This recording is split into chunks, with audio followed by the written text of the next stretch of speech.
எஸ்டர்டேவோட market பொறுத்த வரைக்கும் ஓப்பனிங்கே ஃப்ளாட்டாக இருந்து இமீடியட்டாக கீழே வந்த ப்ரைஸ் ரொம்ப தூரம் கீழே போக முடியாமல் மேலே போக ட்ரை பண்ணாங்க. பட் அங்கேயும் மேலே போக முடியாமல் அங்கேயும் ஒரு ஸ்ட்ரகிள் கொடுத்து கீழே வந்த ப்ரைஸ் ஆஃப்டர்நூன் மார்க்கெட் எல்லாமே கீழே நெகட்டிவ்ல முடிச்சிருக்கிறத பார்க்க முடியாது. நிஃப்டி அண்ட் சென்செக்ஸ் ரெண்டுமே நெகட்டிவ்ல இருக்காங்க. அரௌண்ட் 0.38% கிட்ட நெகட்டிவ்ல இருந்ததையும், bank Nifty and mid cap ரெண்டுமே 0.1% கிட்ட நெகட்டிவ்ல இருந்திருக்காங்க. ஒன்லி ஸ்மால் கேப் மட்டும் நல்ல ஒரு பாசிட்டிவ் மொமெண்டம் கொடுத்து முடிச்சிருக்காங்க. அரௌண்ட் 0.5% கிட்ட பாசிட்டிவ்ல இருக்கிறதையும் பார்க்க முடியாது. எனிவே இந்த மார்க்கெட் ஃபர்தரா இன்னைக்கு எப்படி இருக்கும் அப்படிங்கிறதையும், இன்னைக்கான சில இம்பார்ட்டன்ட் இன்ஃபர்மேஷன்ஸ்லாம் இருக்கு. அது என்னென்ன அப்படிங்கிறத டீடைல்டா பார்த்துடலாம்.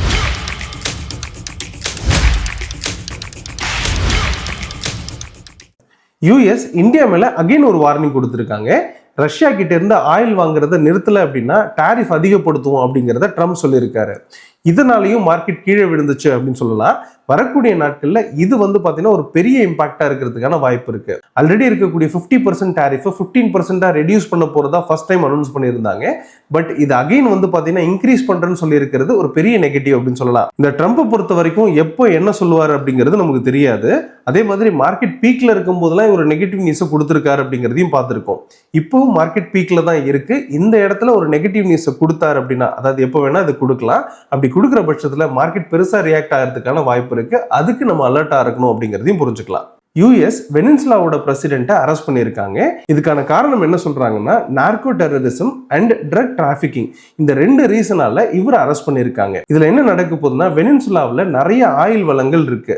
இதை கேப்சர் பண்றதுதான் யூஎஸோட டார்கெட் அப்படின்னு சொல்லி பார்க்க முடியாது. இன்னைக்கு ஒரு நாள்ல மட்டுமே 1% கீழே விழுந்த குரூட் ஆயிலோட பிரைஸ் சின்னதா ரெக்கவரி ஆகி முடிச்சிருக்காங்க. வரக்கூடிய நாட்கள்ல யூஎஸ்க்கான ஆயில் வளம் இதன் மூலமா அதிகரிக்கிறதுக்கான வாய்ப்பு அப்படிங்கிறது இருக்கு. ஆல்ரெடி பாத்தீங்கன்னா வளைகுடா நாடுகள் யூஎஸ்க்கு அகெயின்ஸ்டா மாறுறத பார்க்க முடியாது.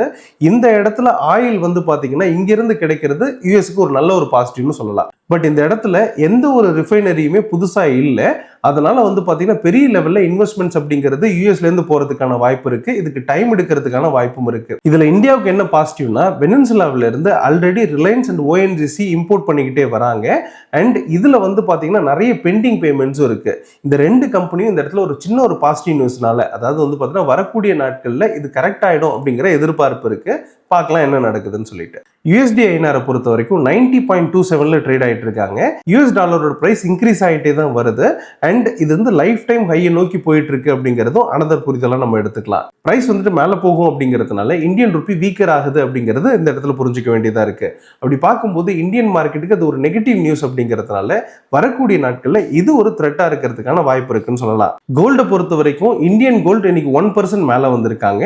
அதே மாதிரி XAU USD பொறுத்த வரைக்கும் 1.78% மேல வந்திருக்காங்க. ஸோ பிரைஸ் பாத்தீங்கன்னா ஒரு பாசிட்டிவ் மொமெண்டம் தான் கொடுத்துட்டு இருக்கு அப்படிங்கிறத பார்த்துட்டு வரும்.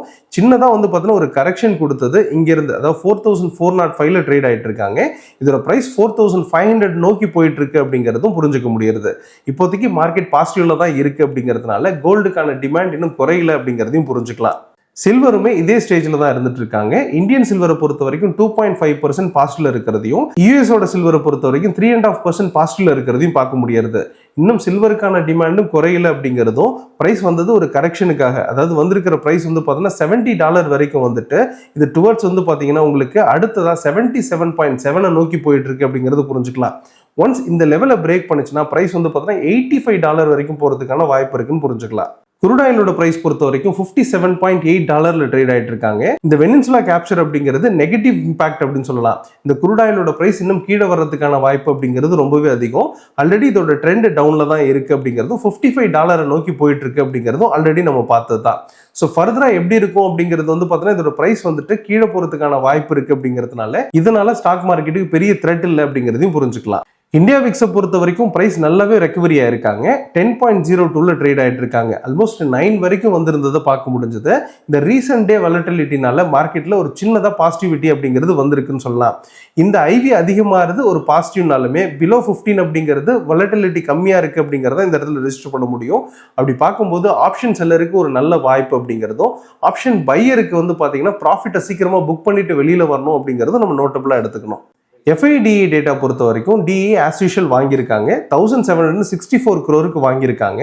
FIE பொறுத்தவரை இந்த இடத்துல நியூட்ரலா இருக்காங்க. 36 கோடிக்கு வித்திருக்காங்க அப்படின்றதும், அண்ட் இந்த இடத்துல அதிகமா செல் பண்ணாத ஒரு சின்ன பாசிட்டிவ் அப்படின்னு சொல்லலாம். மார்க்கெட் கீழே விற்காம இருக்கிறதே ஒரு நல்ல ஒரு பாசிட்டிவ் அப்படின்றதுனால இந்த இடத்துல FIE கொஞ்சம் இந்த இடத்துல நியூட்ரலா இருக்காங்க அப்படிங்கிறது ஒரு சின்ன பாசிட்டிவ்னு சொல்லலாம். வேர்ல்டு மார்க்கெட் பொறுத்த வரைக்கும் நெகட்டிவ் டைரக்ஷன்ல இருக்காங்க, அல்லது கீழே இருந்து மேலே போகக்கூடிய அந்த ஸ்டேஜ்ல இருக்காங்கன்னு சொல்லலாம். இன்னையோட மார்க்கெட் பொறுத்த வரைக்கும் ஃபிளாட்டா ஓப்பன் ஆகலாம், அல்லது கேப் டவுன்ல ஓப்பன் ஆகிட்டு மேலே போறதுக்கான வாய்ப்பு இருக்கு அப்படிங்கிறதுனால பையருக்கான ஒரு ஆப்பர்ச்சுனிட்டி கிடைக்கும் அப்படிங்கிறத எடுத்துக்கலாம். எனிவே இதை பொறுத்த வரைக்கும் வியூ தான், டெக்னிக்கலா பார்த்து தான் நம்ம கன்க்ளூஷனா எடுத்துக்க முடியும். அது பிரைஸ் ஃபர்தரா மேலே போகும் கீழே வரும் அப்படிங்கிறதுக்கான கன்ஃபர்மேஷன்ஸ் கிடைச்சா மட்டும்தான் நம்ம ட்ரேட் அம்பர் மெத்தட்ல ட்ரேட் எடுப்போம். அப்படி பார்க்கும்போது Nifty and mid gap Nifty இதுக்கான டெக்னிக்கல் வியூவை ஆல்ரெடி நம்ம யூடியூப் சேனல்ல போஸ்ட் பண்ணியிருக்கோம். அதுக்கான லிங்கை டிஸ்கிரிப்ஷன்ல கொடுக்குறேன், தேவைப்படுறவங்க கிளிக் பண்ணி பார்த்துக்கோங்க. ஃபைனலா ஓப்பன் இன்ட்ரெஸ்ட் ரேட்டா, நிஃப்டியோட ஓப்பன் இன்ட்ரெஸ்ட் ரேட்டா பொறுத்த வரைக்கும் பிசிஆர் ரேஷியோ 0.96ல இருக்காங்க. நேத்து பொறுத்தவரை கால் ரைட்டர்ஸ் அதிகமாகவே செல் பண்ணியிருக்காங்க அப்படிங்கறத புரிஞ்சுக்கலாம். நியூட்ரலா மாறி இருக்கு அப்படின்னு சொல்லலாம். அதாவது ஓவராலா புட் ரைட்டர்ஸ் கொஞ்சம் அதிகமா இருந்தாங்க, எஸ்டர்டே மட்டுமே கால் ரைட்டர்ஸ் அதிகமாகி நியூட்ரலா மாறி இருக்காங்க அப்படின்னு சொல்லலாம். மார்க்கெட் கொஞ்சம் சைட்வேஸ்ல முடியறதுக்கான வாய்ப்பு இருக்கு. இன்னைக்கு பர்டிகுலரா எக்ஸ்பைரி அப்படிங்கிறதுனால சைட்வேஸ்ல இருக்கிறதுக்கான வாய்ப்பு இருக்குன்னு புரிஞ்சுக்கலாம். இந்த எக்ஸ்பைரி டேட்ல மார்க்கெட் வந்து பார்த்தீங்கன்னா ஹை வாலட்டிலிட்டி கொடுக்கறத நம்ம ரீசெண்ட் டேஸ்ல பார்த்துட்டு வரோம். அதனால எஸ்டர்டேவே வந்து பார்த்தீங்கன்னா அந்த சைட்வேஸ் கொடுத்துட்டாங்க அப்படிங்கறத புரிஞ்சுக்கலாம். இன்னைக்கு ஏதாவது ஒரு பாசிட்டிவ் மொமெண்டம் கொடுக்கறதுக்கான வாய்ப்பு இருக்கு. ஸோ லெவல்ஸை பேஸ் பண்ணிட்டு ட்ரேட் எடுக்கிறது ஒரு நல்ல ஒரு அட்வைஸ்னு சொல்லலாம். பேங்க் நிஃப்டியோட பிசிஆர் ரேஷியோ பொறுத்த வரைக்கும் 1.09ல இருக்காங்க. ஓவராலா வந்து பார்த்தீங்கன்னா புட் ரைட்டர்ஸ் கொஞ்சம் டாமினண்டா ப்ளே பண்றாங்க. மார்க்கெட் ஸ்லைட்லி பாசிட்டிவ் அப்படின்னு சொன்னாலுமே எஸ்டர்டே வந்து பார்த்தீங்கன்னா கால் ரைட்டர்ஸ் கொஞ்சம் அதிகமா இருக்காங்க அப்படிங்கிறதையும் புரிஞ்சுக்க முடியுது. பட் ஸ்டில் வந்து பார்த்தீங்கன்னா மார்க்கெட் கொஞ்சம் பாசிட்டிவ்ல தான் இருக்கு அப்படிங்கிறது அடிஷனல் நோட்.